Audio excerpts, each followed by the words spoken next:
السلام علیکم پیارے دوستو، کیسے ہیں آپ سب؟ امید کرتے ہیں کہ آپ سبھی ٹھیک ہوں گے، خوش ہوں گے اور مزے میں ہوں گے۔ پیارے دوستو، ایک بجلی کے کھمبے پر ایک کاغذ چپکا دیکھ کر میں قریب چلا گیا اور اس پر لکھی تحریر پڑھنے لگا۔ لکھا تھا، برائے کرم ضرور پڑھیں، اس راستے پر کل میرا 50 روپے کا نوٹ گر گیا ہے، مجھے ٹھیک سے دکھائی نہیں دیتا، جسے بھی ملے برائے کرم پہنچا دے، نوازش ہوگی۔ اور ساتھ ہی ایڈریس لکھا تھا۔ یہ پڑھنے کے بعد مجھے بہت حیرت ہوئی کہ 50 کا نوٹ کسی کے لیے اتنا ضروری کیوں ہے۔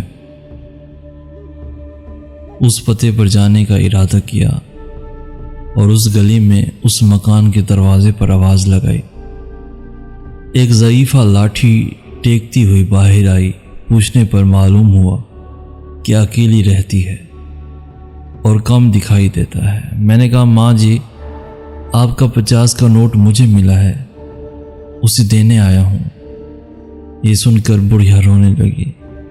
بیٹا، ابھی تک قریب 50 لوگوں نے مجھے 50 کا نوٹ دیا ہے، میں ان پڑھ ہوں، ٹھیک سے دکھائی بھی نہیں دیتا، پتہ نہیں کون میری اس حالت کو دیکھ کر میری مدد کرنے کے لیے لکھ کر چلا گیا۔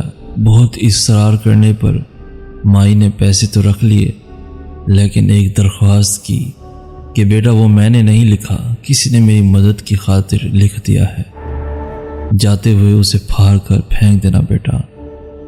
میں نے ہاں کہہ کر ٹال تو دیا، لیکن میرے ضمیر نے مجھے سوچنے پر مجبور کر دیا کہ ان سبھی لوگوں سے بڑھیا نے وہ کاغذ پھاڑنے کے لیے کہا ہوگا، مگر کسی نے نہیں پھاڑا۔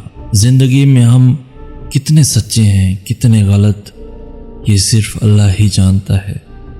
میرا دل اس شخص کے بارے میں سوچنے پر مجبور ہو گیا کہ وہ شخص کتنا مخلص ہوگا جس نے بڑھیا کی مدد کا یہ طریقہ تلاش کیا۔ ضرورت مندوں کی امداد کے کئی طریقے ہیں۔ میں نے اس شخص کو دل سے دعائیں دی کہ کسی کی مدد کرنے کے کتنے طریقے ہیں، صرف مدد کرنے کی نیت ہونی چاہیے۔ راستے اور رہنمائی اللہ کی طرف سے کھل جاتے ہیں۔ شعور اور احساس بیدار کرنے کے لیے